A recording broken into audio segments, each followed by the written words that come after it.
Alors, bonsoir tout le monde. Bienvenue dans le Web Journal de Radio-Québec, édition du 25 février 2024. C'est ça, on s'est fait pirater la dernière fois et donc il y a j'ai effectué des changements dans la façon d'organiser le Web Journal, de streamer aussi. Il y a eu, c'est une double attaque. Les gens rigolent des fois, nos adversaires rigolent quand je parle d'attaque, mais la dernière fois qu'il y a eu quelque chose comme ça, c'était quand j'avais fait le web journal sur la pédocratie sataniste. Rappelez-vous de ça. J'avais fait un web journal sur la pédocratie sataniste. Et le web journal d'après, je renchérissais sur mes idées, je montrais encore plus de preuves, etc. Et le live avait été coupé en deux. Vous vous rappelez de ça, là, littéralement scindé en deux. Et donc ça, c'était l'année dernière. Et donc quand on parle des sujets chauds comme la pédocratie sataniste ou l'OTAN, on se fait pirater. C'est pas juste une erreur. Là. Il y a des gens qui ont dit c'est peut-être une erreur Non, non, non. Je sais quand c'est des erreurs. Là, c'était à l'intérieur de l'ordinateur. Les ports de micro à l'intérieur de l'ordinateur ont été piratés. Là. Ils ont été fermés, rouverts. Même le son de l'ordi ordinaire était piraté. Et le flux aussi a été piraté. Et donc, il va falloir que je fasse beaucoup de changements. J'ai changé ma façon de streamer. Je ne peux pas donner les détails en ondes, évidemment. J'ai passé les 2-3 derniers jours à faire de la technique. Et là, j'utilise une autre façon de streamer. Je vais devoir renouveler certaines pièces d'équipement, etc. Et donc, on va... Et d'autant plus que le mois de janvier a été très, très, très difficile. On sollicite votre appui. Hein. Vous savez comment nous aider par la poste. On donne les références à la fin je veux dire, par carte, etc. Donc, on a du matériel à acheter et aussi, on va déménager probablement. Donc, des changements pour Radio-Québec. C'est pas certain que les modifications qu'on va apporter vont être capables de nous protéger contre du piratage. Quand j'ai installé ce système-là, présentement, cette défense, l'expert en cybersécurité qui m'avait conseillé, c'est un ami, il m'avait dit, si jamais il passe au-dessus de ça, c'est étatique. Donc, c'est pas genre des antifas c'est pas des pirates, l'ordinaire. C'est étatique. Ils ont accès, là. Donc, mais je ne peux pas juste rester là comme un canard à attendre de se faire canarder. Là. Je veux dire, on va modifier les choses et puis, donc, on sollicite votre appui de ce côté-là. Et c'est ça. Donc, il y a ça et c'est ça. Finalement, le web journal a été moins entendu qu'on aurait voulu. Il y a eu des problèmes de son. Les gens partagent moins généralement quand c'est pas comme parfait, quand c'est pas. Quand il manque Désolé, quand il manque des éléments à la toile parfaite. Donc, c'est celui-là ici. Je vous incite à aller vraiment le revoir parce qu'il y avait des idées extrêmement intéressantes là-dedans. Finalement, j'expliquais de quelle façon la doctrine Gassimov ou Gerasimov avait fait en sorte que l'OTAN s'était braqué et avait abandonné les principes fondateurs de défenseurs de la démocratie parce qu'ils se sont présentés comme ça partout. Les défenseurs de la démocratie, ils faisaient des changements de régime partout dans le monde à travers la CIA, etc., en disant la démocratie, dans les révolutions colorées et tout, la démocratie. Finalement, quand Obama, parce que c'est Obama qui a opéré le changement de l'OTAN en impérium, quand ils ont abandonné les principes démocratiques pour changer leur mode d'opération pour manipuler les élections à l'intérieur des pays occidentaux membres de l'OTAN, là, comme ils avaient fait en Italie après la Deuxième Guerre mondiale, quand ils se sont retournés contre leur population, ils ont entamé le début de leur déclin. C'est toujours comme ça. Là. Et ça a été fait sans qu'aucune balle ne soit tirée de la part du côté russe. Parce que les gens s'en rendent compte finalement. Et on se rend compte qu'on n'est plus en démocratie, etc. Puis ça, ils ont juste eux pour blâmer. Ils ne peuvent pas blâmer Poutine pour ça. Ils ont renié comme le dit Mike Benz dans son entrevue avec Tucker Carlson. Ils n'ont que finalement... Comme il l'a démontré, là, ça vient de eux, ça. Et j'ai expliqué de l'autre côté comment Trump aussi avait arnaqué, avait piraté l'État profond hein, en les faisant partir sur un truc de collusion avec la Russie et finalement un truc qui violait toutes les lois. Hein, ils ont commencé à espionner. Quand Trump a dit « Donnez-moi les courriels d'Hillary. Oh, Poutine, s'il vous plaît, donne-moi les courriels d'Hillary. » Sans jamais qu'il y ait eu de contact entre Trump et Poutine. Eh bien, le camp d'en face, les agences de renseignement, sont partis sur le logiciel de la collusion avec la Russie que l'OTAN leur permettait, là. Le logiciel, tu sais, comme la doctrine Gerasimov qui disait que, en mode autodéfense, ils ont commencé à espionner illégalement la campagne de Trump. Et Trump Trump les a hameçonnés. Ça, c'est l'Obamagate, finalement. Et on y revient. Tout ça est lié. C'est incroyable. Le timing est absolument parfait entre la sortie de Mike Benz, les implications de ça, finalement, le fait que ce soit... Mike Benz ne le nomme pas dans son entrevue avec Tucker Carlson, on le fait ici à Radio-Québec, mais c'est Obama qui a transformé la doctrine de l'OTAN. Ça a été permis par Obama pour pouvoir permettre le vol des élections, le Department of Dirty Tricks, comme il dit Mike Benz, là, voler des élections, intervenir dans les élections au sein des pays de l'OTAN. En 2016, ça a été voté. Et là, après ça, donc, ils ont commencé à espionner sous cette nouvelle doctrine-là. Ils ont, d'une part, espionné ici la campagne de Donald Trump, c'est le Obamagate, illégalement, ce qui fait en sorte que, selon les statuts des États-Unis, le US Code, le code de justice américain, Obama est passible de trahison, de sédition et de la peine de mort pour avoir fait ce qu'il a fait. On va voir un petit peu les développements de ça dans le Web Journal aujourd'hui. Et d'autre part, ça donne un sens aussi à ce dont on a parlé dans plusieurs web journaux, c'est-à-dire, le vol des élections américaines en 2020. C'était permis, ça, finalement, sous l'OTAN à cause de la collusion avec la Russie. Et menace à la démocratie, Trump est une menace à la démocratie, donc vol des élections, mais ils se sont fait attraper. Et après ça, vol des élections françaises, vol des élections au Canada. Au Québec, on a un agent particulier en la personne d'Éric Duhem, un agent, je ne devrais peut-être pas dire ça, mais en tout cas, on va voir son cas. Vous comprenez pourquoi on sent qu'on n'est plus en démocratie.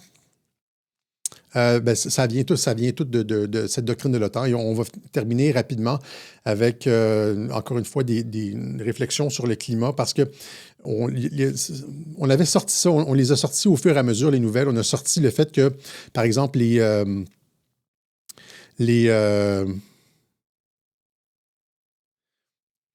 par exemple, les équipes sportives ont arrêté leur folie LGBTQ. D'une part, après ça, c'était comme BlackRock qui sortait des investissements là, sur le climat. Là, je ne me rappelle plus c'est quoi. Environmental, ESG, c'est ça? Social and Gestion.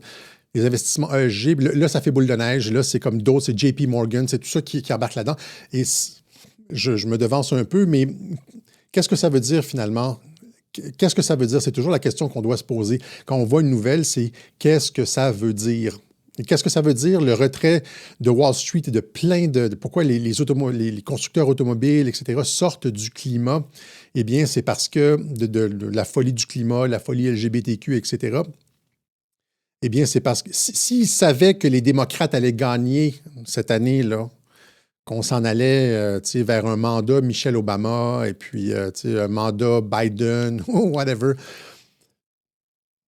et que ces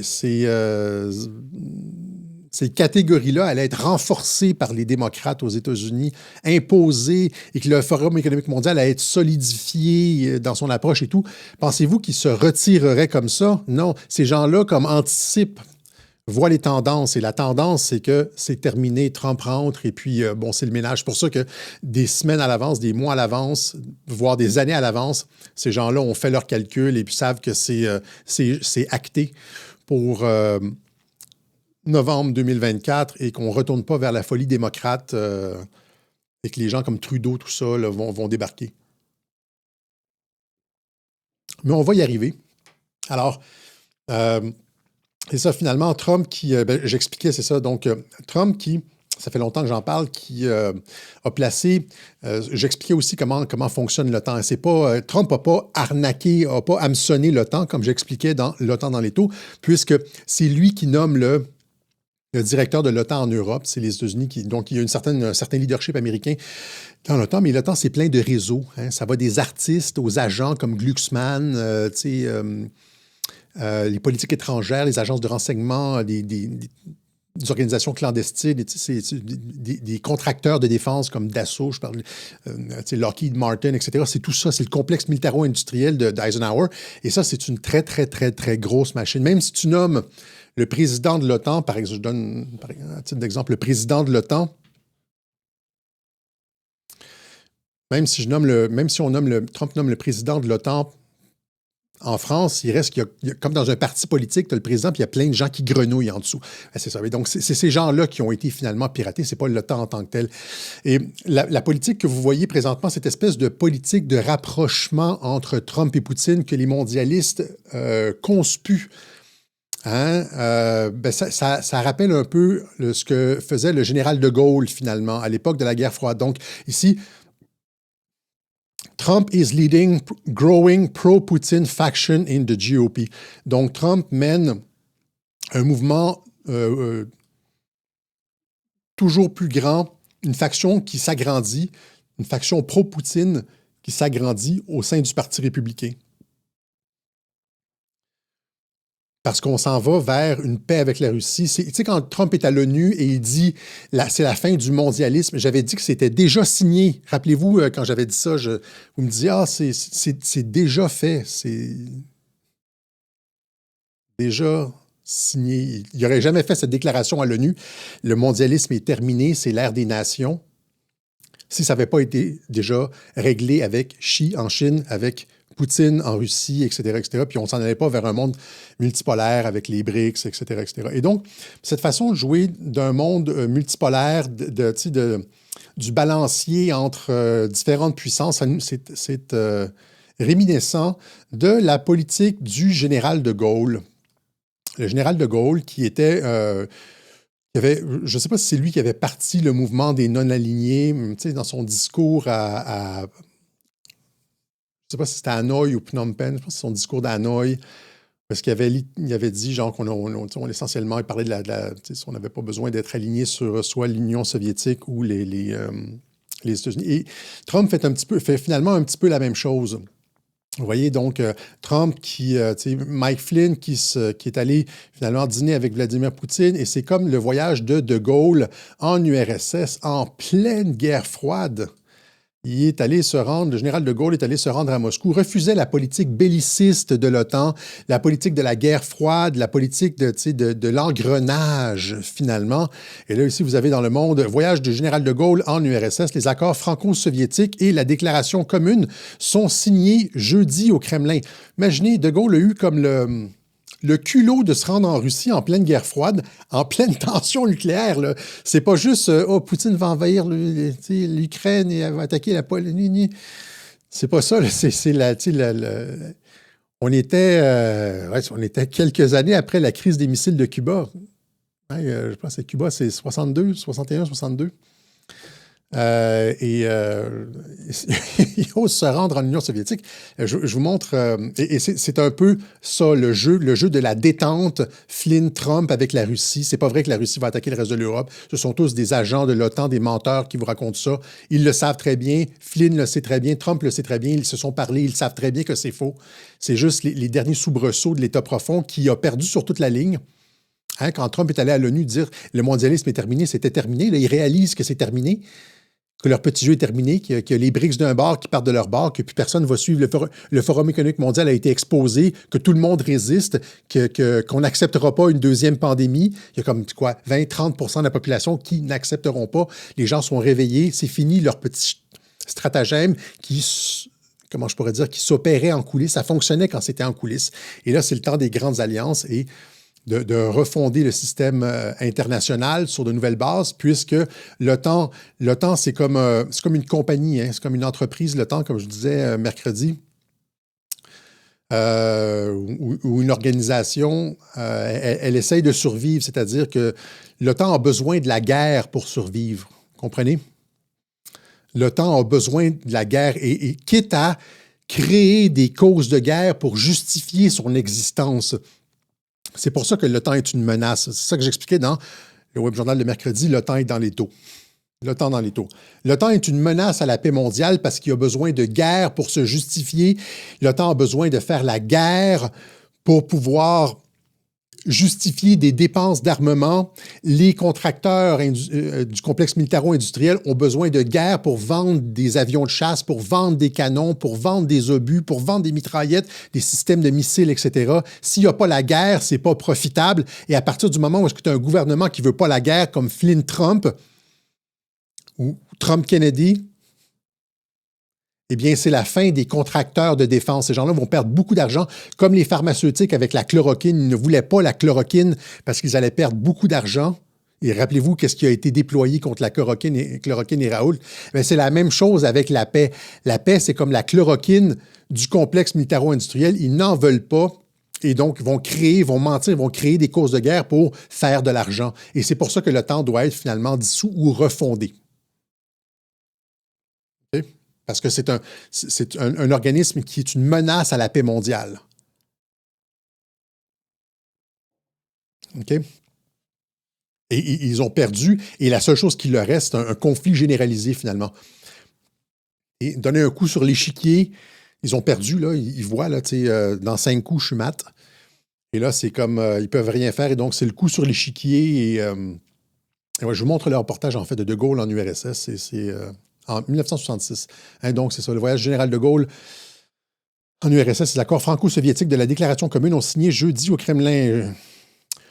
Le général de Gaulle prononcera ensuite une allocution à la télévision soviétique. Il est allé parler à la télévision soviétique. Imaginez un Trump parler à la télévision soviétique ou à la télévision russe. Le gouvernement dans la salle Saint-Georges, le général de Gaulle repartira pour Paris vendredi matin, etc., etc. C'est dans Le Monde, vous pouvez le trouver, 1966.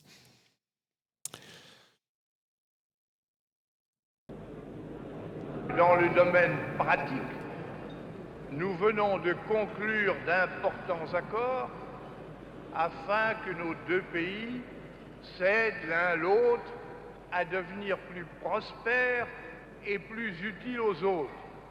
Mais aussi, nous avons voulu solennellement marquer et formuler dans une déclaration commune que nous voulions marcher vers des buts communs qui s'appellent la détente, l'entente, la sécurité et un jour l'union de l'Europe d'un bout à l'autre.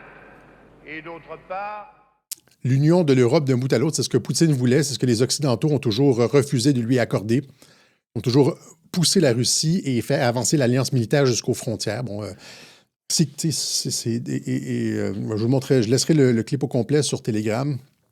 Et donc, Trump, c'est ce que je disais, donc Trump marche sur, comment on pourrait dire, sur les traces du général de Gaulle. C'est un peu comme ça que je vois ça. C'est la dernière fois qu'il y a eu cette tentative d'apaisement, bien, il y a eu à la fin de la guerre froide avec Reagan, c'est ça qui s'est passé, là. Mais en pleine guerre chaude comme ça, en pleine guerre informationnelle chaude avec la Russie, c'est un peu comme la guerre froide à l'époque, en 1966. Et, c'est difficile à réaliser avec la machine de propagande.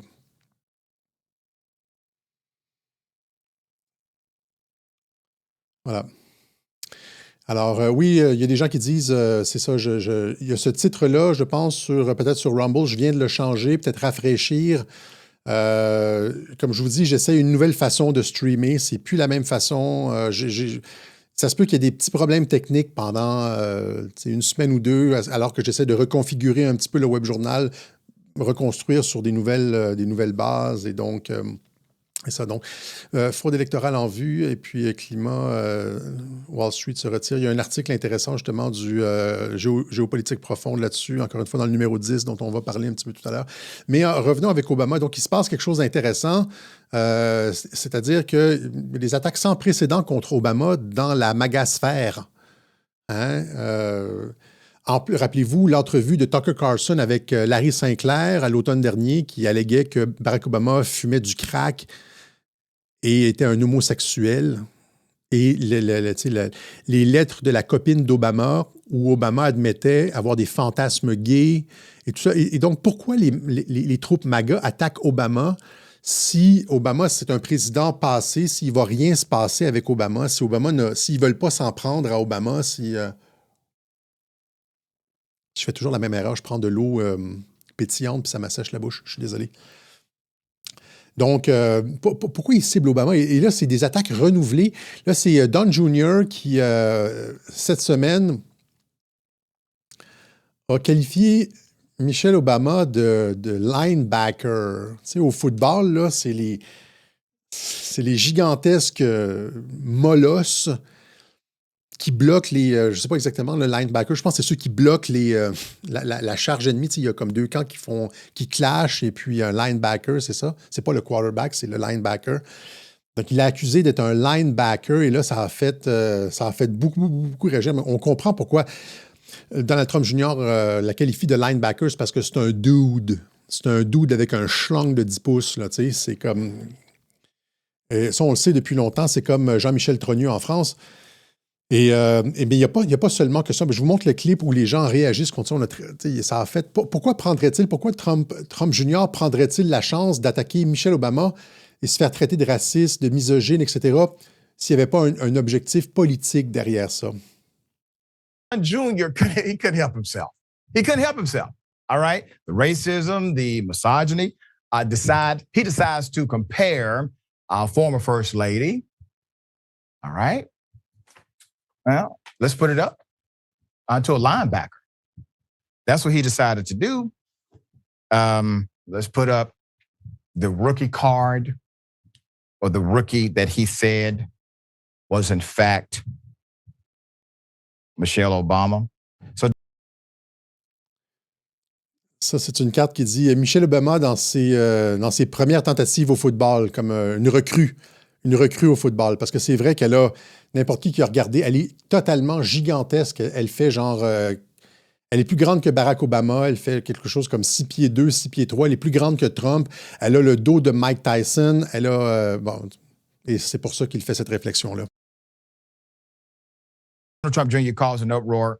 This was actually during Super Bowl Sunday when he shared a meme on social media insulting former First Lady Michelle Obama by likening her to a retired Pittsburgh Steelers linebacker, Levon Kirkland. Michael Levon Robinson, OK? Donc, encore une fois, pour ceux qui... vous comprenez, c'est-à-dire que ça commence à sortir tranquillement. On prépare le terrain. Ça, c'est un barrage d'artillerie. On assouplit on fait en sorte que les médias sortent leur artillerie contre Trump, Don Jr., mais éventuellement, ils n'auront plus de munitions quand tout ça va sortir. Ça va être déjà dans l'esprit des gens, etc. On prépare le terrain. On sait qu'elle s'en vient. Et je ne suis pas le seul à le dire. Il y a aussi maintenant X22 Report qui... X22 Report qui dit régulièrement que Michelle Obama est la prochaine. Et ça va probablement... Ça ne peut que se dérouler comme je l'ai expliqué, c'est-à-dire qu'elle doit arriver à la fin. Elle ne peut pas se présenter maintenant, elle ne peut pas se présenter au mois de mars, avril, mai. Elle ne peut pas faire 6 mois de campagne. Parce que là, tous ces trucs-là vont sortir et les gens vont avoir le temps de déchanter. Elle peut juste arriver à la fin, faire une très courte campagne d'1 mois ou 2. Tout le monde dit « Ah, c'est la superstar, c'est la superstar. » Non, ils n'écouteront pas les critiques adverses. Et elle va avoir juste le temps de monter. Je pense que c'est 100 jours. Hein. Généralement, c'est 100 jours. La lune de miel, ça dure 100 jours. Donc, regardez, c'est quoi? C'est le 5 novembre, octobre, septembre, août. Donc, aux alentours du mois d'août, elle devrait commencer à se pointer à l'horizon. Tout le monde sait que Joe Biden ne sera pas le candidat. Mais il n'y a pas que Don Jr. qui a fait des attaques comme ça. Il y a Tucker Carlson qui revient là-dessus avec une entrevue de quelqu'un qui a écrit un livre sur Obama, sur la façon dont Obama ne fait que créer de la division raciale, notamment avec le livre, le film qu'ils ont sorti sur Netflix récemment. Est-ce que j'ai Tucker Carlson? Je l'ai à quelque part. C'est celui-là ici. Barack Obama's been out of office kind of a long time now. And a daughter who show up seeking shelter. They say their phones no longer work and they need a place to stay. So immediately the white family, because they're evil, that's encoded in their DNA, of course, is suspicious of the visitors because they're black. A black family, Mahershala Ali plays a guy who's obviously a captain of India. Donc, le propos n'est pas nécessairement important, mais ce que je veux vous montrer ici, c'est les attaques répétées du camp MAGA contre Obama. Ils savent que c'est l'adversaire. C'est ce que j'essaie de véhiculer ici. J'allais dire convey en anglais, là. C'est ce que j'essaie de véhiculer comme idée. Et même Mike Flynn, encore une fois, c'était le 16 février, ça, il y a 9 jours. Everyone keeps reposting these Cat-thirds truths. Arrest Barack Obama for treason, arrest Hillary Clinton, arrest John Brennan. Et donc, Vous voyez, c'est-à-dire qu'on continue sur le logiciel de la trahison, sur le logiciel du Obamagate, on attaque les Obama, on attaque l'administration Obama. Ce n'est pas du tout l'administration Biden qui est attaquée. C'est l'administration Obama. Le camp MAGA attaque l'administration Obama. C'est l'ennemi principal. Et il y a cette semaine, en fait, c'est la semaine dernière, ces informations qui sont sorties, qui ont eu un impact majeur aux États-Unis. En fait, c'était le sujet du dernier web journal. Avant que l'entrevue de Mike Pence sorte, j'allais parler de ce Obamagate-là, parce qu'ils reviennent avec le Obamagate. On pensait que c'était terminé. On pensait avec finalement le dépôt du rapport Durham que c'était enterré, etc. Et je vous avais dit à l'époque que c'était en fait que Trump avait retweeté Crime of the Century. Et qu'est-ce que ça voulait dire, Crime of the Century, à ce moment-là? C'est la haute trahison des Rosenberg. C'est ce que l'ancien directeur du FBI, Edgar J. Hoover, c'est comme ça qu'il avait qualifié le crime des Rosenberg. Les Rosenberg, c'est le couple d'espions qui a vendu à l'Union soviétique les secrets nucléaires. L'ancien directeur du FBI, à l'époque, J. Edgar Hoover, avait qualifié ça du crime du siècle, le crime of the century. Et pas juste ça. La personne qui était conseiller du sénateur McCarthy est-ce que c'était McCarthy? Je pense que McCarthy était le procureur ou... je pense que McCarthy était le procureur, le conseiller principal du procureur à l'époque qui a fait condamner les Rosenberg, c'était Roy Cohn. Roy Cohn, qui a été l'ami et l'avocat personnel de Donald Trump et qui a été son mentor pendant plusieurs années. Donc, vous voyez la connexion entre la trahison des Rosenberg et Trump, elle est comme quasiment directe. Il fait référence à ça. Roy Cohn, qui était le procureur contre les Rosenberg, était son ami et avocat pendant longtemps à New York. Et donc, j'avais dit à ce moment-là que ça continuait, qu'il n'y avait pas de... que c'était pas... il ne fallait pas jeter la serviette. Et là, on voit ça. En même temps qu'il y a ces attaques sur Obama de toutes parts, de Don Jr., des attaques civiles sur les médias sociaux. Il y a en filigrane cette histoire de Obamagate qui revient par le biais de ceux qui nous ont apporté les Twitter files, c'est-à-dire Matt Taibbi et Michael Shellenberger. C'est les deux qui avaient travaillé sur les Twitter files.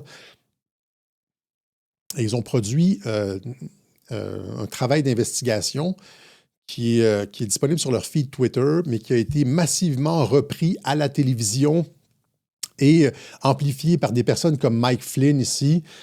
Donc, Mike Flynn qui dit la Russie voulait en 2016, la Russie voulait en fait que Hillary Clinton gagne, puisque elle était achetable. Elle avait vendu, Hillary Clinton et Obama et tout ça avaient vendu un quart de l'uranium américain à travers la filiale Uranium One à la Russie, c'est-à-dire ils ont vendu une ressource stratégique essentielle à la Russie dans un acte de trahison évident. Et donc, ils continuent, Shellenberger et Matt Taibbi disent la CIA cooked the intelligence to hide that Russia favored Hillary Clinton, not Trump in 2016. Donc, les documents montraient que la CIA favorisait Hillary Clinton en 2016 parce qu'elle était achetable. On pouvait lui donner de l'argent et elle vendait des secrets d'État. Mais ils ont caché ça, finalement. Ils ont caché ça et ils ont dit que finalement que c'était Trump qui était le favori dans un acte de trahison. Donc, les documents montraient que la Russie favorisait Hillary, mais ils ont comme falsifié les documents, ils ont fait disparaître les documents, ils ont modifié les documents et ils leur ont fait dire que non, la Russie favorise Trump et ont accusé Trump d'être un agent russe. Donc, ils se sont rendus coupables de trahison. C'est ce qu'on a ici. Donc, et là, c'est ça. Donc, encore une fois, c'est eux, c'est les mêmes. Mike Taibbi et Shellenberger, c'est ceux qui ont fait les Twitter files. Il y a c'est Jesse Water qui a fait un segment là-dessus, justement, et qui a interviewé 2 soirs de suite. Le premier soir, Michael Shellenberger. Le deuxième soir, Matt Taibbi. Je vous montre un extrait de ça. In the 1950s, President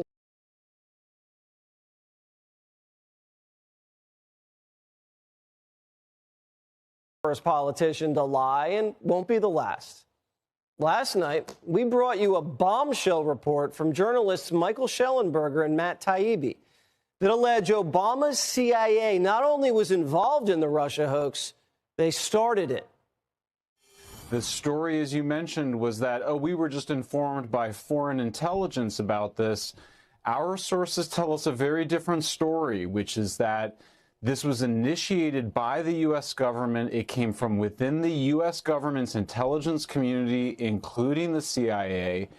According to this report, donc, essentiellement, ça venait du gouvernement américain. Ça n'a pas été... toute l'opération a été initiée par Barack Obama et John Brennan. Et ça fait littéralement 6 ans que je l'explique. Mais on va laisser finalement Jesse Watters continuer. Donc, juste pour dire comme ça, ceux qui écoutent Radio-Québec depuis 6 ans savent, je vais vous montrer l'extrait, savent que c'est exactement ce que je disais au printemps 2018. Littéralement, au mois de février 2018, je faisais des web-journaux sur le Obamagate et je disais exactement ce qui est rendu public maintenant par Matt Taibbi et Michael Schellenberger. Donc, on a encore une fois à Radio-Québec 6 ans d'avance. Mais c'est sorti, enfin, je rigole, là, mais c'est sorti plusieurs reprises par la suite. Il y a eu des petites confirmations, des petites pierres blanches qui ont été laissées. Là. À chaque fois que je ressors les mêmes clips, mais ça fait littéralement... Là, ça sort comme un scoop de la part de Schellenberger et Taibbi, mais on en parle depuis très, très, très longtemps. Obama's CIA director, John Brennan, asked our English-speaking allies to target the Trump campaign. Vous avez bien compris. Donc, John Brennan, l'ancien directeur de la CIA sous Obama, a demandé aux alliés des États-Unis d'espionner la campagne Trump. Donc, en demandant aux Britanniques, par exemple, au GCHQ, de faire le travail d'espionnage, ça permettait à Obama et à John Brennan, son directeur de la CIA, de ne pas avoir à demander au FBI de faire le sale boulot. Donc, ils n'ont pas eu à demander au FBI d'espionner la campagne Trump. Ils n'ont pas eu à demander à la CIA d'espionner la campagne Trump. Ils ont demandé à leurs alliés anglais, italiens, néo-zélandais d'espionner la campagne Trump à leur profit. Et ils l'ont fait probablement justement à cause des nouvelles directives de l'OTAN qui permettaient, à partir du moment où est-ce que il faut mettre encore une fois ce qui est en train de sortir là, dans le cadre des révélations de Mike Benz, de la modification des statuts de l'OTAN pour s'impliquer dans les élections à l'intérieur des pays. Et donc, tout ça maintenant a du sens. Barack Obama a modifié les statuts de l'OTAN pour pouvoir permettre l'espionnage sur le territoire. 1. 2, après ça, demande aux alliés de faire exactement ça, de s'impliquer dans la campagne pour renverser le candidat Trump et par la suite le président Trump. Ingérence dans les campagnes électorales, vous comprenez? Donc, tout ça se tient de Mike Benz jusqu'au Obamagate, tout a un sens. Et après ça, jusqu'au vol de l'élection en 2020. Protéger la démocratie, blablabla. Handing these foreign intelligence agencies a target list of 26 Trump associates. Oui, c'est ça. On est mieux informés que les Américains à Radio-Québec. Exactement. J'ai vu ce commentaire passer. These 26 Trump associates were to be bumped, meaning they would be approached by assets, bumped into, and these interactions and relationships would be reported to the FBI as suspicious.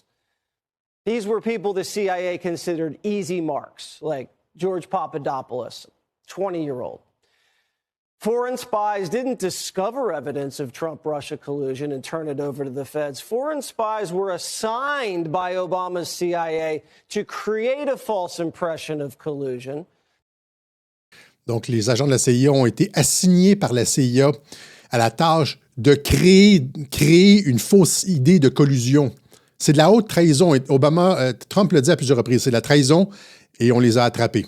Et là, ce que vous voyez, c'est le relâchement au compte-gouttes de ces informations-là. Vous voyez, si on relâche ça à ce moment-ci, encore une fois, c'est en année présidentielle. Je vous ai dit à plusieurs reprises qu'en année présidentielle, ça va se précipiter. Pourquoi on ressort le Obamagate alors que normalement, Tout le monde pensait que c'était enterré. Oh, Durham a fini son rapport, c'est terminé, etc. Pourquoi on ressort ça? Parce que c'est pas du tout terminé et qu'on veut utiliser ça comme un marteau pour écraser Michelle Obama.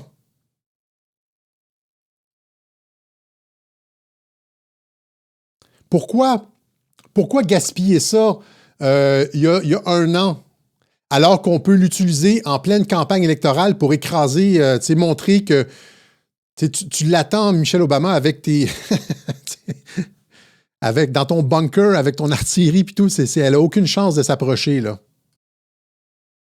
Trigger an FBI counterintelligence investigation. Obama's CIA worked with Hillary's foreign agents in London to hatch the hoax, which led to the FBI investigation, the illegal wiretapping, the Mike Flynn sting, and then when Trump caught wind of it, the Comey firing. And then Comey leaks the memos which triggered the Mueller investigation. Now, between former CIA Director Gianni.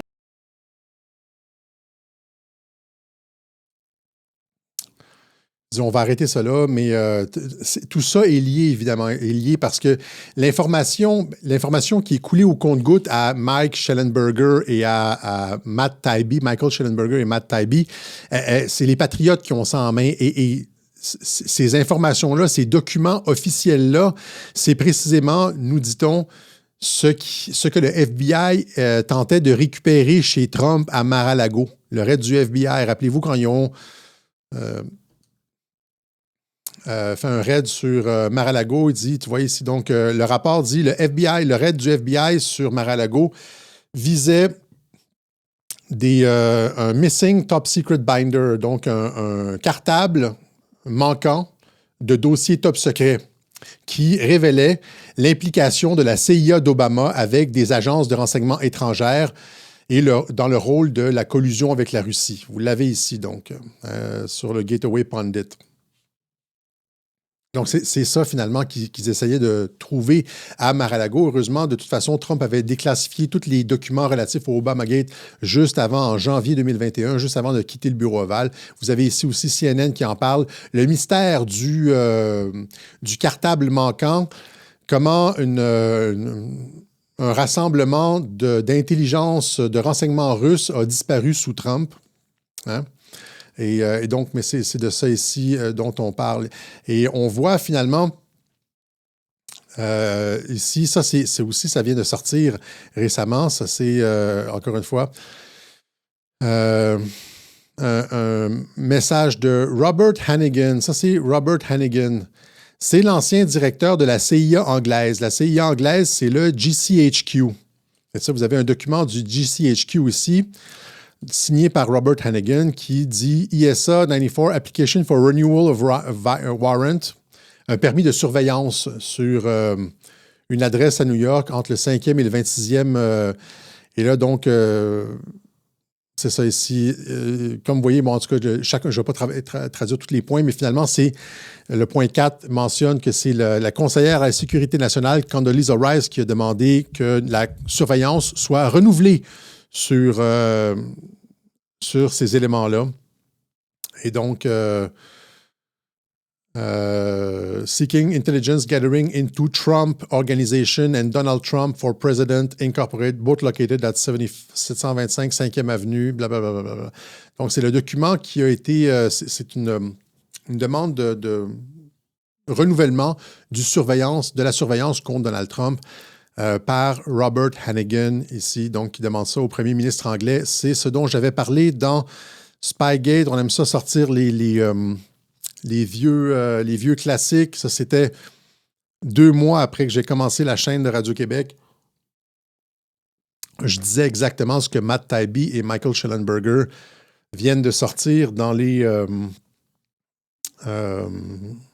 investigation.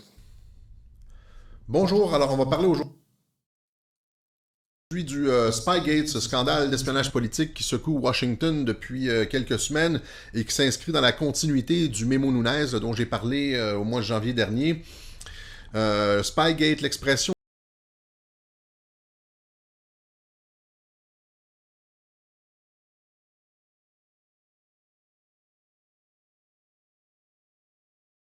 services secrets britanniques et leur demander d'espionner à leur tour la campagne de Donald Trump. Alors, il y a eu une rencontre à l'été 2016 entre Peter Strzok et des agents du GCHQ.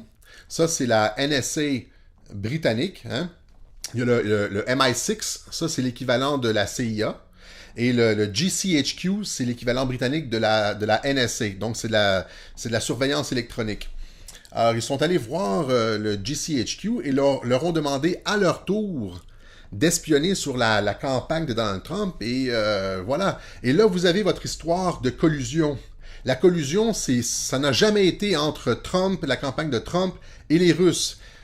Mueller a déjà disculpé Trump à plusieurs reprises. Hein? Comey a dit que Trump n'était pas sous enquête. Mueller a dit que Trump n'était pas sous enquête. Etc., etc. Bon, voilà, je mettrais peut-être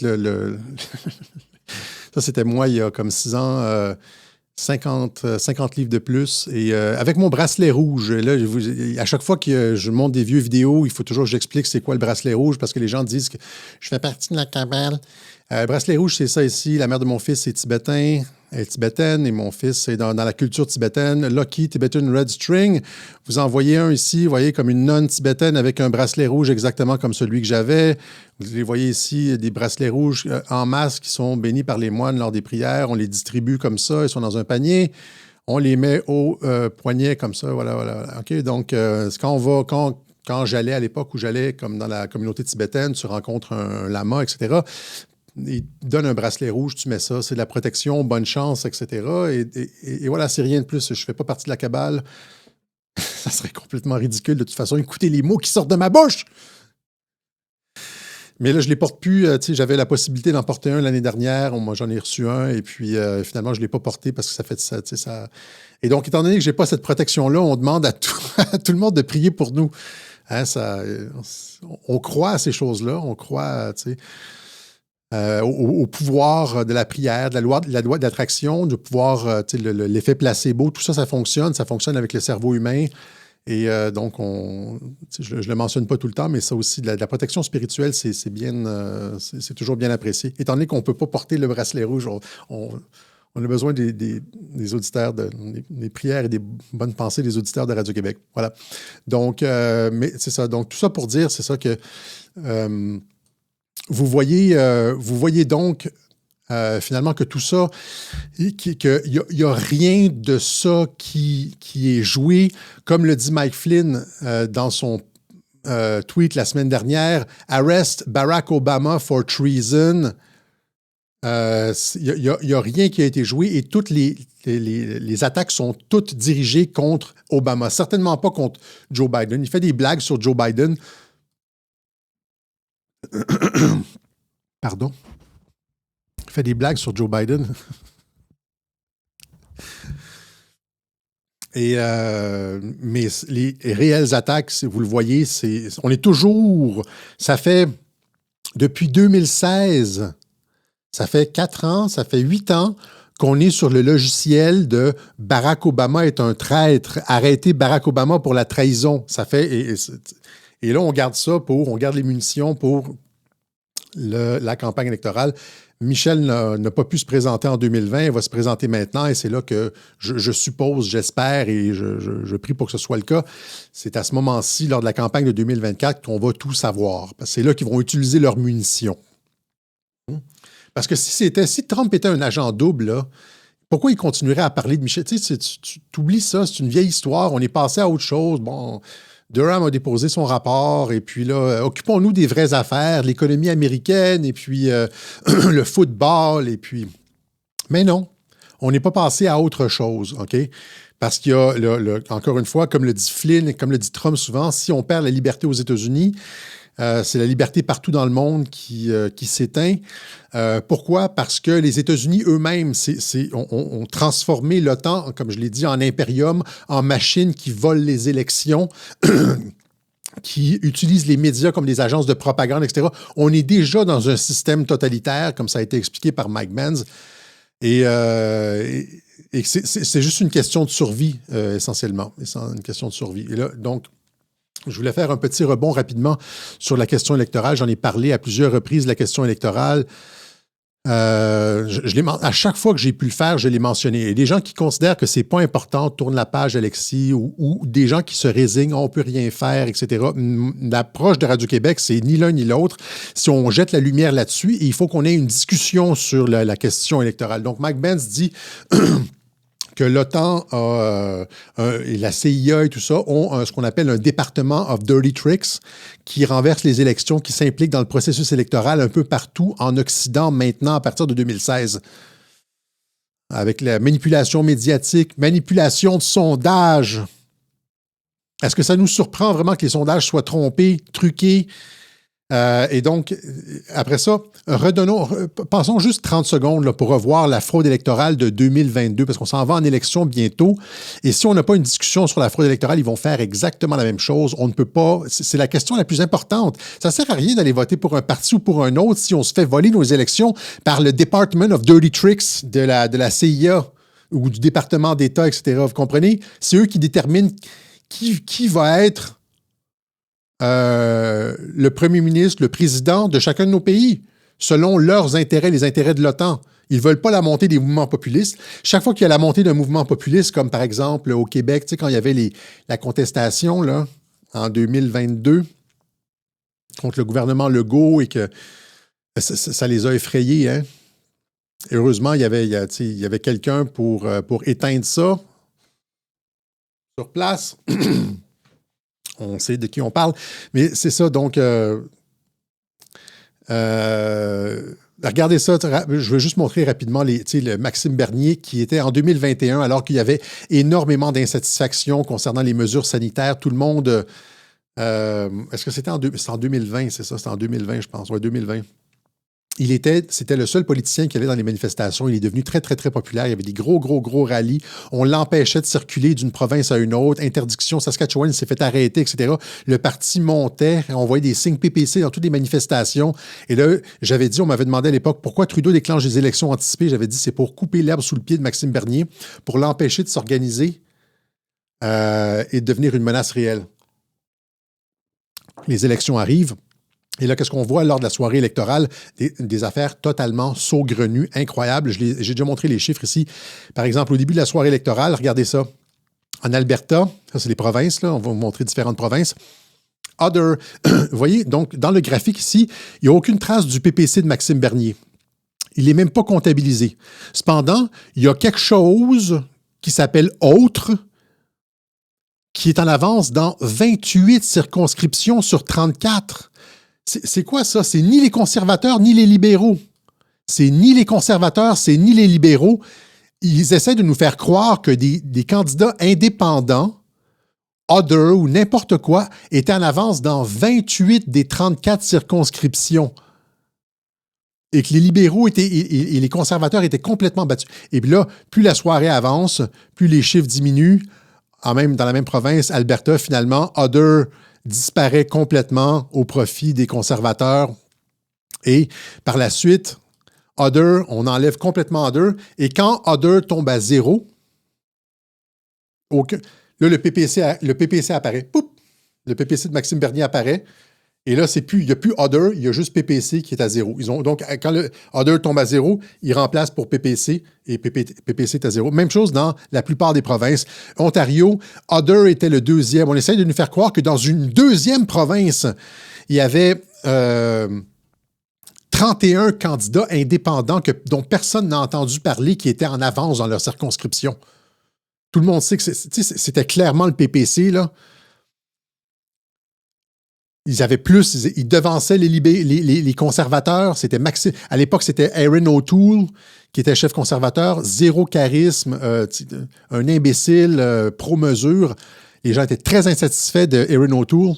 Et donc, transfert vers le PPC. Le PPC monte. 31 en avance au début de la soirée. Finalement, c'est le même pattern.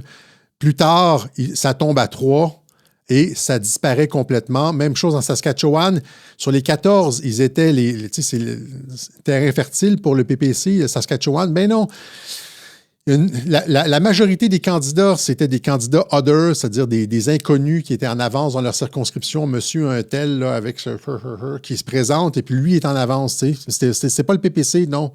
C'était pas c'est Other. Et là, à partir du moment où est-ce que, encore une fois, c'est la même chose, Other tombe à 0, paf, le PPC apparaît comme ça ici. Ils enlèvent Other et ils mettent PPC. Même chose avec la Colombie-Britannique. Other en avance, 29 sur les 42 circonscriptions. Le PPC n'est pas là. Et puis après ça, quand Other tombe à 0, poup, le PPC apparaît. Vous comprenez le PPC s'est fait massivement voler. Ils auraient pu être l'opposition officielle à Ottawa. Ils se sont fait complètement voler leur élection. Maxime Bernier n'a rien dit. C'était, je pense que c'est l'erreur de sa carrière de s'être fermé la gueule là-dessus, comme Marine Le Pen là, dans les élections de 2022. C'est de ne pas dénoncer, c'est l'erreur de la carrière. Quand tu as une position radicale comme Maxime Bernier, la seule voie possible, c'est d'être comme Carrie Lake aux États-Unis, c'est-à-dire montrer que le système ne fonctionne pas. Qu'est-ce qui se passe en fait aux élections, dans les élections fédérales? On envoie, toutes les circonscriptions envoient leurs résultats à un endroit, le comité électoral. Le comité électoral, c'est une espèce de boîte noire. On ne sait pas qui est là, on ne sait pas qu'est-ce qu'ils font. Et après ça, les chiffres qui sortent, on n'a aucune vérification sur ce qui se passe dans le comité électoral. C'est comme le ministère de l'Intérieur en France. C'est noyauté par la franc-maçonnerie. On ne sait pas qu'est-ce qui se passe à l'intérieur. On ne sait pas qui opère. Les chiffres vont là. Et après ça, ils sont comme mâchouillés par le système puis recrachés pour la consommation du public. On doit faire confiance à ces gens-là, le comité électoral, ou on doit faire confiance au ministère de l'Intérieur. Ça n'a absolument aucun sens. En tout cas, ici, à mon sens, c'est clair que le PPC s'est fait voler potentiellement le poste d'opposition officielle. Si ce n'est pas l'opposition officielle, une deuxième opposition dans une fraude massive qui était justifiée selon la doctrine de l'OTAN de contrer la montée des mouvements populistes. Là, maintenant, avant, on avait comme on voyait des indices, des traces, des preuves de crime, ou on avait des doutes sérieux, mais il n'y avait pas de motif. Bon, il y avait des motifs, mais là, on a comme, avec cette histoire-là de l'OTAN qui intervient pour contrer les mouvements populistes à partir de 2016, tout ça a un sens maintenant. Et c'est absolument ridicule que Maxime Bernier se soit fermé la gueule là-dessus. Même chose en France, on les a vus. Je veux dire, en direct, là, Marine Le Pen qui, en dedans de quelques minutes, est passée de 14 432 396 voix à 11 millions. Alors qu'on nous disait que ça, c'est des chiffres qui n'étaient pas retouchés, qui n'étaient pas touchés par les humains.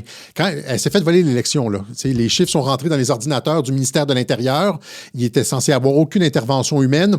L'algorithme qu'ils ont utilisé pour faire rentrer Macron a sauté. Ils n'ont pas été capables de... Comme Trump, là, ça a été... L'algorithme a sauté. Hein? Et donc, ils ont dû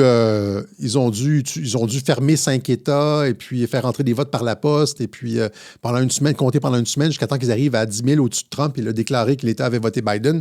C'est la même chose ici. L'algorithme n'a pas été... L'algorithme pro-Macron, j'en ai parlé ça, c'est un peu du remâché, mais c'est important, après ce que Mike Benz a dit, de refaire tout ça.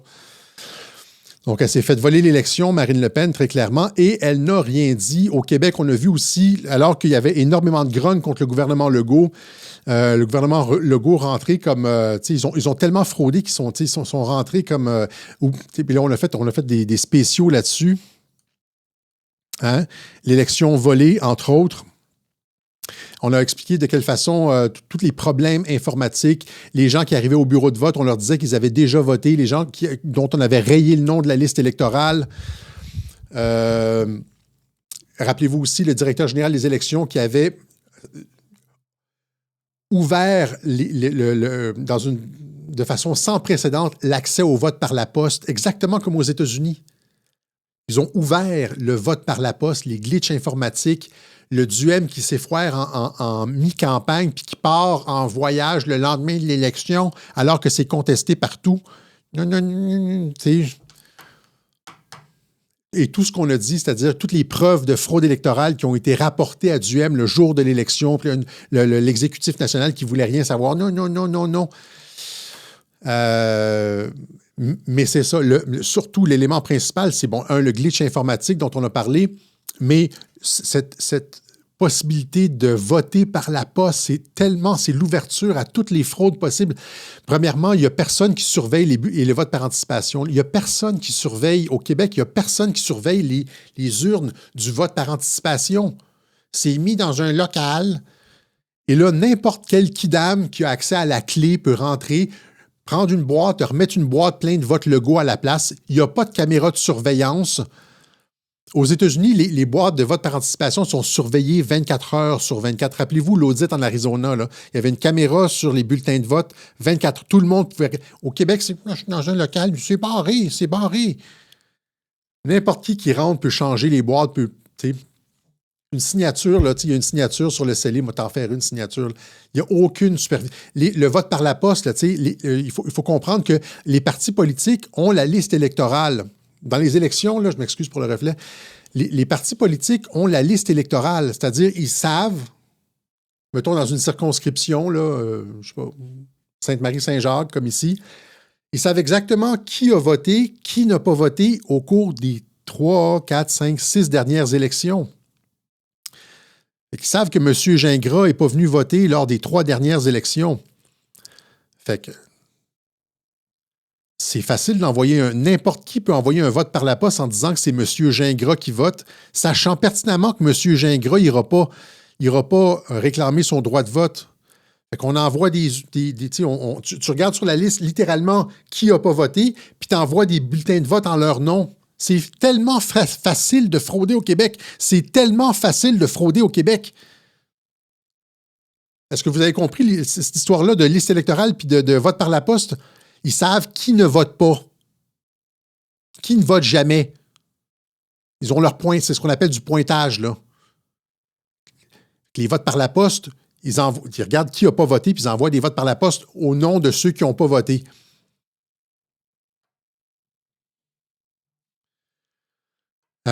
Et puis là, c'est ça, donc, Éric Duhaime, ici, il y a un article intéressant du journal en ligne Ricochet. Éric Duhaime, qui a travaillé pour le National Endowment for Destabilization, nous dit un certain Hogg. Donc, je l'avais mentionné, Éric Duhaime, qui a été mis à la tête d'un mouvement populiste, puis qui a envoyé ce mouvement populiste-là dans une voie de garage. Il nous a littéralement castrés. A travaillé pour un organisme ici, le National Democratic Institute, qui est un organisme chapeauté par le National Endowment for Democracy. Donc, ces organismes-là qui lui ont permis d'aller faire ce qu'il fait actuellement ici, non seulement en Irak, mais également au Maroc, en Mauritanie, où il était consultant en développement démocratique. Mettez ça en lien avec la doctrine des révolutions colorées de l'OTAN, de faire la promotion de la démocratie en Géorgie, en Azerbaïdjan, etc. C'est le National Endowment for Democracy, c'est un front pour la CIA. Il y a d'ailleurs plusieurs personnes qui l'ont dit. Ils ont dit, je me rappelle un ancien conseiller au président Bush, Weinstein, je pense, qui disait « Maintenant, le National Endowment for Democracy fait, avec une façade publique, une façade civile, ce que la CIA faisait auparavant, c'est-à-dire des coups d'État. » Les coups d'État, c'est fait par le National Endowment for Democracy, le changement de régime. Puis après ça, on met un régime fantoche démocratique pro-occidental en place. C'est le National Endowment for Democracy. Donc, Éric Duhaime travaillait pour un organisme qui était chapeauté par le National Endowment for Democracy. Et donc, que sont ces institutions? Nous dit, je pense que c'est Hogg, son nom, le journaliste. Des organismes dont la mission serait la promotion de la démocratie. En réalité, cette expression linguistique désigne plutôt l'ingérence américaine dans la politique intérieure ou dans des pays où le pays est présent. Donc, mais surtout, la principale bailleur de fonds de la National Endowment for Democracy, l'Agence américaine pour le développement international, USAID, est un outil de politique étrangère créé durant la guerre froide et c'est un secret de Polichinelle, une couverture pour la CIA qui est régulièrement suivie de USAID pour ses opérations. Et là, le journaliste demande « Duhaime, un opérateur politique d'expérience et diplômé de l'École nationale d'administration publique, était-il au courant des activités de la nature du National Democratic Institute et de la NED? Est-ce qu'il était au courant? » Parce que ce que ça a l'air, là, c'est que Éric Duhem, c'est comme genre la version québécoise de Raphaël Glucksmann. Il est venu, tu sais, faire exactement ce qui était dans la doctrine de l'OTAN, c'est-à-dire écraser un mouvement populiste. On ne sait pas, je pose la question. Est-ce qu'il était au courant qu'il travaillait par le biais pour la CIA? Éric, peux-tu nous répondre? Hein? On va y aller smooth comme ça pour ne pas se faire poursuivre en justice.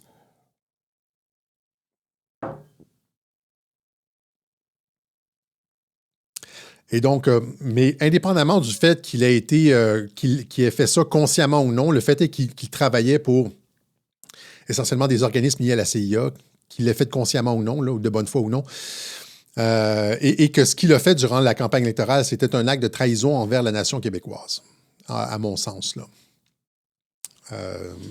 Voilà. Donc, tout ça prend sens, c'est-à-dire que tout ça vient finalement, encore une fois,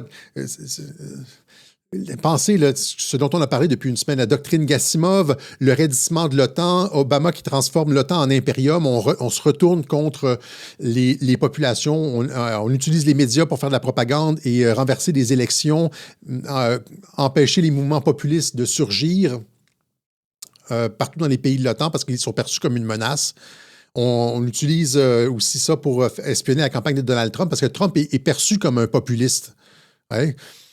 Puis en plus de ça, pro-russe. Et donc, et là, ils commettent un acte de trahison, finalement, en faisant ça. Et là, ils se font attraper. Finalement, ils ont mordu à l'hameçon. Trump les a hameçonnés. Hein? Mais nous autres, on a subi, par exemple, ça. On a subi la censure de Skynet, essentiellement, là, ce que j'appelais Skynet dans le dernier Web Journal. Et on a vécu aussi cette dépossession de notre pouvoir démocratique par le trucage des élections partout en Occident. Ça, c'est une question qui doit être centrale. C'est une question qui doit être centrale. OK? C'est une question qui doit... On ne peut pas passer à côté... Trump... On ne peut pas passer à côté de la question démocratique. Si on y croit, là, on ne peut pas passer. Et rappelez-vous du M quand on parlait de... Quand il y a eu de... Tu sais, quand nous, à Radio-Québec, on a amené la question de la fraude électorale et tout, et on lui a demandé de s'expliquer. On lui a dit, viens t'expliquer au micro de Radio-Québec, etc. Il n'a pas voulu venir s'expliquer. Il est plutôt allé s'expliquer à Patrick Lagacé et à Mario Dumont, les deux qui l'ont défendu. Duhem contre les complotistes de son parti. Il est allé faire patte blanche, tu sais, aux journalistes et a dit... en ce qui concerne la fraude électorale, qu'il ne voulait pas toucher à ça pour ne pas endommager les institutions démocratiques. Mais s'il y a de la fraude, il n'y a pas d'institutions démocratiques, connard! C'est comme un loop, ça. Je veux pas regarder la fraude. Je veux pas regarder la fraude parce que ça endommagerait les institutions démocratiques. Tu sais, genre, c'est comme on va pas faire un test d'urine lors des Olympiques, parce que si on se rend compte qu'il y a des athlètes qui trichent, ça va endommager la marque olympique. Quel raisonnement d'imbécile!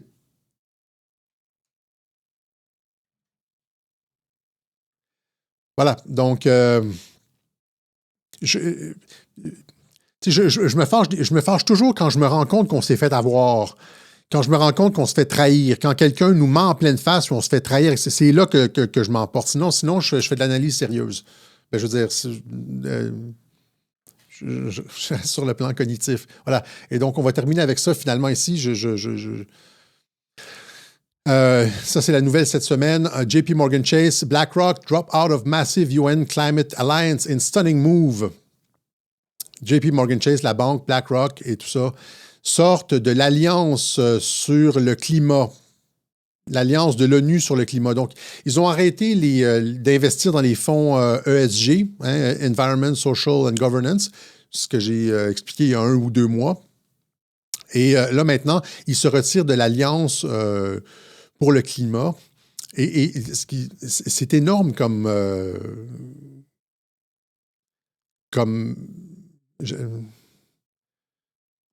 geste stratégique. C'est énorme parce que le climat, on sait que c'est comme, finalement, c'est le cheval de Troie des mondialistes et ça fait longtemps qu'ils essaient de nous...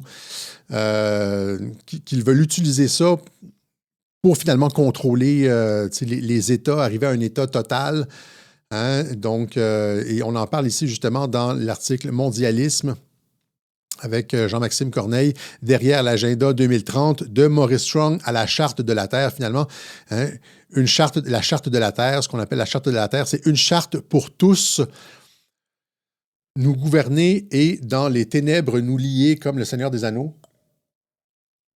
Hein? Mais soyons très clairs, l'action de l'ONU ne sera pas le seul objectif. Le vrai but de la Charte de la Terre est qu'elle devienne en pratique comme les 10 commandements, comme la Déclaration universelle des droits de l'homme, une analyse donc de cette tentative pilotée par l'ONU, le Forum économique mondial, ici dans Géopolitique profonde numéro 10. D'où est-ce que ça vient et comment on utilise ça pour nous contrôler. Mais là, finalement, ce qu'on voit, c'est que le monde des affaires se retire de ça. Et c'est important parce que, je l'ai déjà dit durant la COVID, j'ai dit que maintenant, le Forum économique mondial utilisait le secteur privé comme vecteur du changement. Est-ce que vous vous rappelez quand j'avais dit ça? J'avais dit pour le pass sanitaire, rappelez-vous, c'était les compagnies privées qui imposaient ça finalement. C'était pas. Ben, c'est comme si les compagnies privées qui étaient en charge de faire appliquer ça puis qui faisaient en sorte que c'était. Complétait le maillage partout dans la société. Tu allais à ton emploi, puis il fallait que tu aies ton pass. Tu allais au restaurant, il fallait que tu aies ton pass. Fait que c'est le secteur privé qui était en touche là-dedans. Et donc, le Forum économique mondial utilisait, j'avais dit, je ne me rappelle pas exactement de mes propos, mais j'avais dit que le secteur privé était l'outil, était le moteur du changement en faveur du grand reset, du nouvel ordre mondial, etc. Et là, maintenant, ce qu'on voit, c'est que le secteur privé se retire de ça. Et comme je disais en début du Web Journal, ça a commencé avec le backlash de Budweiser. Rappelez-vous, la Ligue nationale de hockey qui interdit le scotch multicolore, même chose après ça, les jerseys multicolores interdits. Tu sais, il y avait Pride Night, on était en pleine folie trans-Pride, etc. Et les gens en avaient soupé, il y avait eu un backlash et on se demandait comment, c'était l'année dernière, comment on va s'en sortir. On n'avait jamais vu une entreprise de propagande comme ça. C'était ce qu'on appelait woke capitalisme. Hein? Comment toutes les corporations, souvent on voit ça, hein, c'est les banques qui financent tout ça. Eh bien ça vient de Klaus Schwab, justement, le Forum économique mondial, lors des rencontres du Forum économique mondial, ils s'entendent sur le fait de pousser cet agenda-là. Et ça, c'est piloté par Lynn de Rothschild. Hein? Ça s'appelle Inclusive Capitalism. J'en ai parlé à quelques reprises dans les web journaux. Hein? Financing the Transition, Inclusive Capitalism and Sustainability. Eh bien, tout ça, maintenant, ce pan entier du plan du Forum économique mondial, des mondialistes, etc., qui est supposé nous amener là, avec la Charte de la Terre à l'Eldorado vert, eh bien, c'est en train de s'effondrer. Les banques se retirent et ça va avec les voitures, là, les voitures électriques qui sont en chute libre. Hein? Wall Street fait volte-face sur le climat.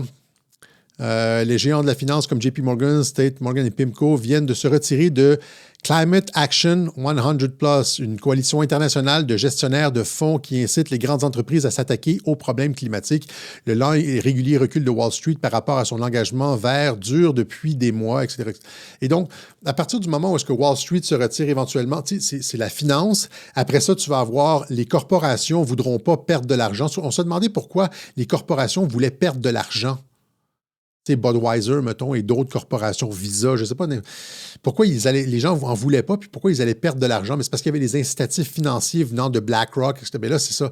Ces incitatifs financiers-là ne sont plus là, et donc les compagnies vont redevenir des compagnies qui pensent à leurs intérêts financiers en premier, n'iront pas dans ces folies-là que les gens ne veulent pas, et ça va comme ruisseler vers le bas jusqu'au gouvernement.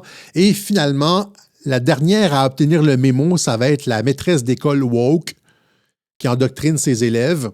Et donc, ça se peut que ça prenne du temps avant que la maîtresse de classe de votre enfant, finalement, comprenne que c'est un non, on s'en fiche et puis qu'on ne veut plus ça. Puis que ça commence à être interdit. Mais ça va prendre un backlash aussi des parents. C'est-à-dire qu'il faut pousser vers le bas. Par le haut, c'est en train de changer. Et nous autres, par le bas, il faut pousser. Mais on est en train de battre ça.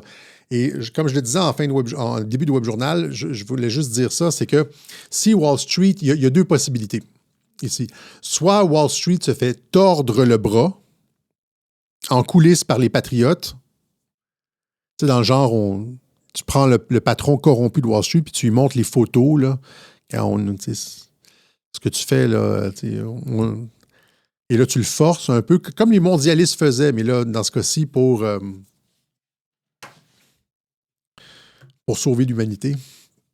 Et donc, soit il y a une main invisible qui agit en coulisses, soit ces grands chefs d'entreprise-là ont tous compris que Trump revenait, que ça s'en allait nulle part et qu'il n'y aura pas de présidence démocrate après le 5 novembre prochain. Ça s'en va nulle part. Trump va arriver à faire le ménage, etc. Et donc, ils ajustent leur politique en fonction des résultats anticipés de l'élection. OK? Voilà. Et ces gens-là sont très sérieux dans leurs analyses. Il y a des centaines, pas des centaines de milliards, il y a des trillions de dollars en jeu. OK? Voilà. Donc, c'est ça, c'est ce que j'avais aujourd'hui. Donc, essentiellement des bonnes nouvelles. Le ménage se fait présentement, etc., etc. OK? Donc, voilà. J'ai autre chose. Il y a des trucs que j'ai depuis longtemps. Là. J'ai un propos sur CNews. J'ai plein de petits trucs comme ça, mais finalement, on va les laisser faire. Ah oui, c'est ça. Ah oui, deux choses comme ça. Rappelez-vous, j'ai montré, c'est ça, CNN. CNN qui dit The Mystery of the Missing Binder.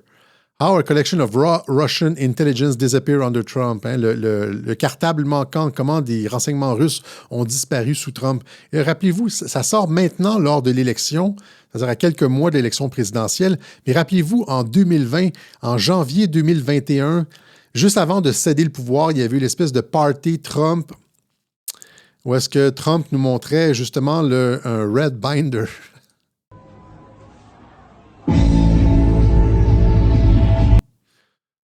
Donc, on les voit ici, c'est Don Jr. qui fait un live.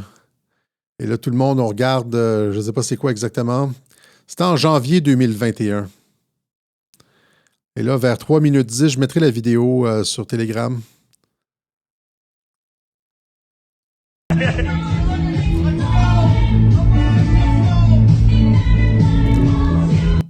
Et là, on voit un Trump qui montre un cartable rouge et tout le monde avait dit à ce moment-là que c'était...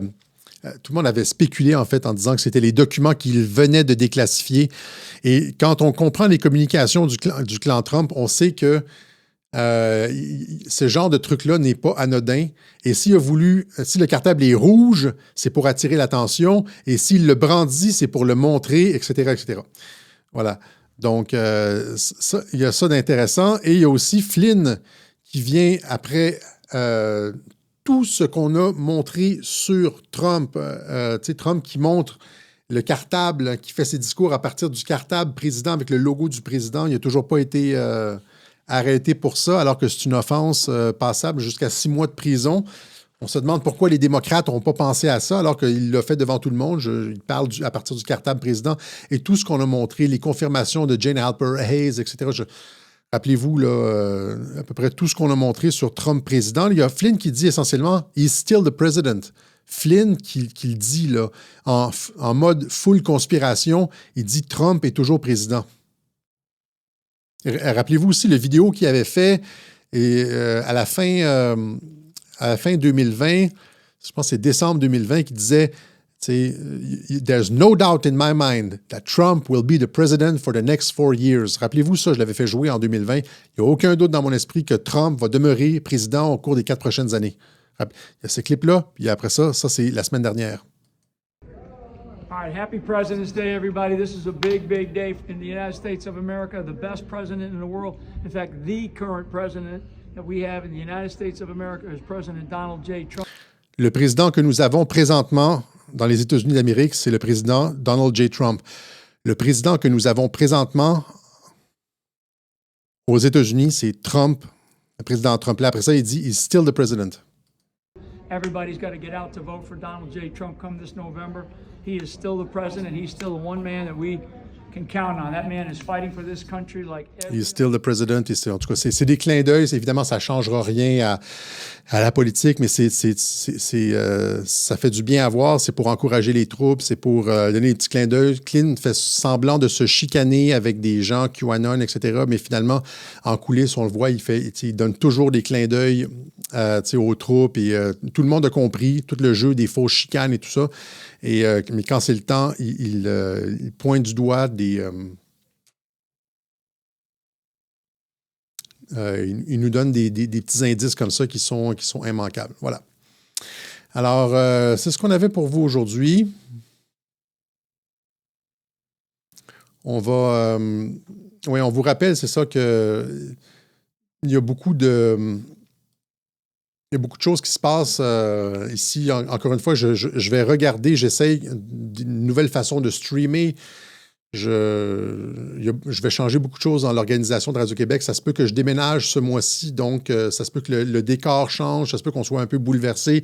Il va falloir que j'achète du nouvel équipement et donc on sollicite votre appui cette fois-ci, plus que jamais, surtout compte tenu que janvier a été très difficile et donc on a besoin de votre aide, s'il vous plaît. Donnez-nous un coup de pouce, on va continuer ça, on va se rendre jusqu'à la fin de cette incroyable aventure qui est Radio-Québec, qui a commencé en 2018, alors que personne ne parlait de ces choses-là, Obamagate, etc. On a été parmi les premières, je ne veux pas dire la première chaîne, mais on va dire parmi les premières chaînes. C'était avant X22 Report, on a été sur ces dossiers-là. Il y a des gens qui nous suivent depuis le début. On voit leur contribution à tous les mois rentrés depuis le début. Il y a des gens que ça fait comme 5 ans, 6 ans qui nous appuient. Chapeau la gang. Puis il y a d'autres personnes qui font ça de façon plus ponctuelle. On apprécie tout ce que vous faites pour nous, y compris les prières et les partages. Voilà. Donc, vous savez comment nous aider. Ici, c'est Alexis par la poste, Alexis Cossette-Trudel, casier postal 32017, Saint-André, Montréal-Québec, H2L 4Y5. S'il y a des chèques qui viennent de l'Europe, eh bien, ça doit être fait à l'ordre d'Alexis Cossette-Trudel, pas Radio-Québec. Parce que, je l'ai déjà expliqué, la banque ne me permet pas d'avoir un chèque en euros, un compte en euros au nom de la compagnie. C'est juste les comptes personnels. Ça est réglé par le comptable par la suite. Et donc, ici, par carte de crédit, vous avez toujours les références dans les webjournaux, dont unique, dont mensuel, et aussi par Interac à alexis@radioquebec.ca. Réponse à la question, Alexis. On vous rappelle aussi, c'est ça, encore une fois, Géopolitique profonde, il y a le prochain numéro qui va sortir bientôt. C'est toujours super intéressant ce qu'on trouve là-dedans. Ça vient compléter les analyses de Radio-Québec et en plus de ça, les contributions à Géopolitique profonde, c'est-à-dire les abonnements, leur permettent de se développer, de financer des conférences. Ils ont maintenant un studio de télévision, ça va devenir gros. C'est comme ça qu'on... Éventuellement, Géopolitique profonde, ça va être comme la revue Foreign Policy ou comme le Epoch Times. Le Epoch Times, maintenant, c'est un journal ils ont des souscriptions payantes. Il y a aussi le site de Géopolitique profonde qui est intéressant. Ils ont des vidéos, des clips, des entrevues, etc. Donc, voilà. Alors, c'est ça. Soyez patients avec nous ce mois-ci. Il y a beaucoup de changements. Il faut qu'on renouvelle notre appareillage et nos modes de sécurité. On essaie de nouvelles façons de streamer. Et je vais voir qu'est-ce qui s'est passé avec le feed. Je ne sais pas si ça a été réussi partout, si ça a bien été sur Twitter et les autres plateformes. On va le savoir. Je suis en mode bêta, disons, en mode test et en mode bêta. Ça va probablement être le cas pour le reste du mois. Voilà. OK. Questions, commentaires? Là, je me retweet sur Twitter. Questions, commentaires? Rapidement. Ah, OK, c'est ça. Il y a quelqu'un qui dit que c'était le 6 janvier, juste avant le discours de Trump.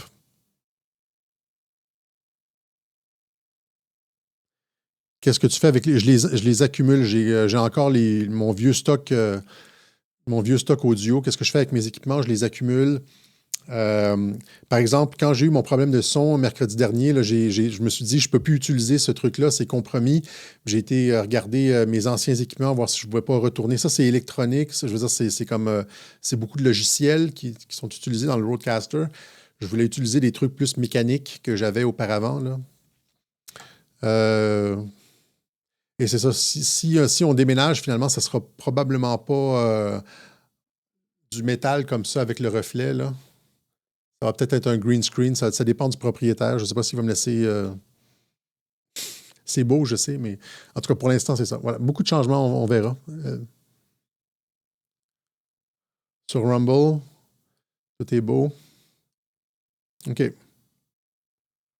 L'Antarctique, Alexis, une opinion. Je ne sais pas, je sais pas sur l'Antarctique. Il y a clairement une pyramide en Antarctique. Là. Il y a une pyramide, une vraie pyramide. Là. Et donc, si on, il y a eu des périodes où la Terre était beaucoup plus chaude et où l'Antarctique, avec aussi le déplacement des pôles, les pôles magnétiques et tout, où est-ce que l'Antarctique était peut-être un endroit où est-ce qu'il y avait comme des forêts et puis des civilisations différentes. En fait, je sais pas ça. J'ai jamais fouillé vraiment le dossier là, sur l'Antarctique. La seule chose que je pourrais dire présentement, si vous voulez, comme une petite pinote controversée en fin de mois de journal, là, c'est que je ne crois pas en la théorie de l'histoire officielle. Je ne crois pas, par exemple, que ceux qui ont construit les pyramides avaient comme des espèces ils faisaient ça avec des roches rondes puis des silex, etc. Je ne crois pas à ça. Je pense que ceux qui ont construit les pyramides avaient une technologie plus avancée que celle qu'on a aujourd'hui.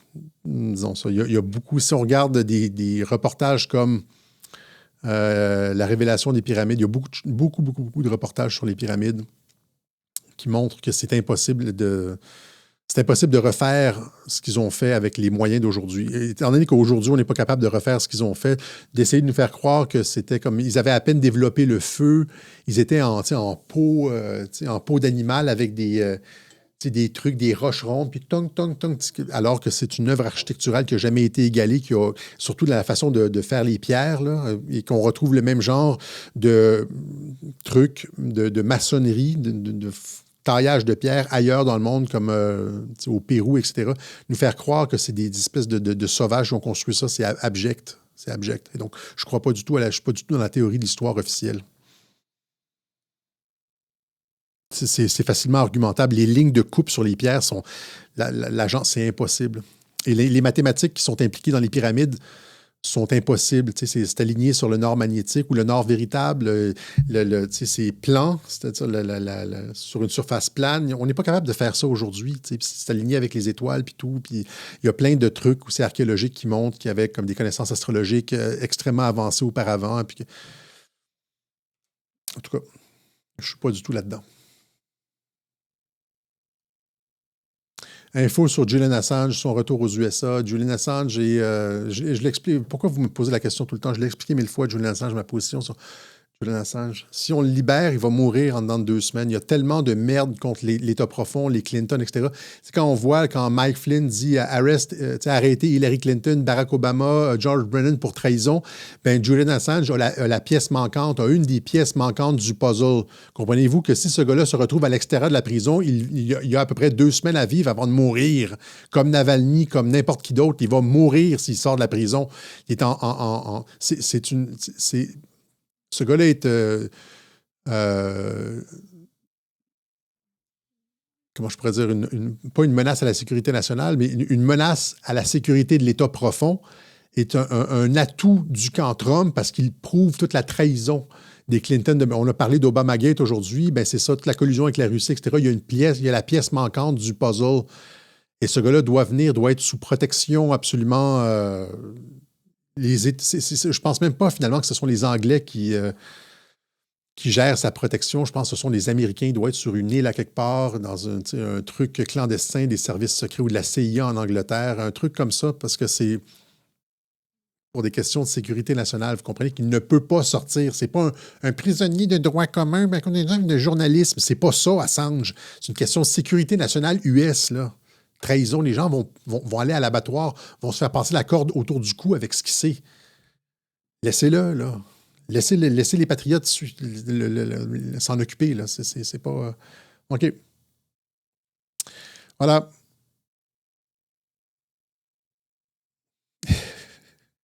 Il y a quelqu'un qui m'a dit, on va terminer là-dessus, il y a quelqu'un qui m'a dit, fais pas des imitations comme ça quand les gens parlent, tu sais, des gens ont des arguments, déjà, ils comprennent pas, et puis Puis là, tu ridiculises un peu les arguments des gens ou les gens qui ne comprennent pas quand tu dis je m'excuse, là, je ne veux pas ridiculiser ce que les gens disent. J'ai du respect pour tous mes auditeurs. Généralement, je sors une affaire comme ça quand ça fait à peu près 10 fois que je répète la même chose. OK? Mais c'est pas. Je veux pas. OK, bon, en tout cas, vous comprenez ce que je veux dire. C'est pas de. Quand ça fait 10 fois que j'explique pourquoi Julian Assange est sous protection, puis on me ressort la même affaire. Voilà. OK, allez, on se donne rendez-vous probablement pas cette semaine, mais dimanche prochain pour une autre édition du Web Journal de Radio-Québec. Salut la gang!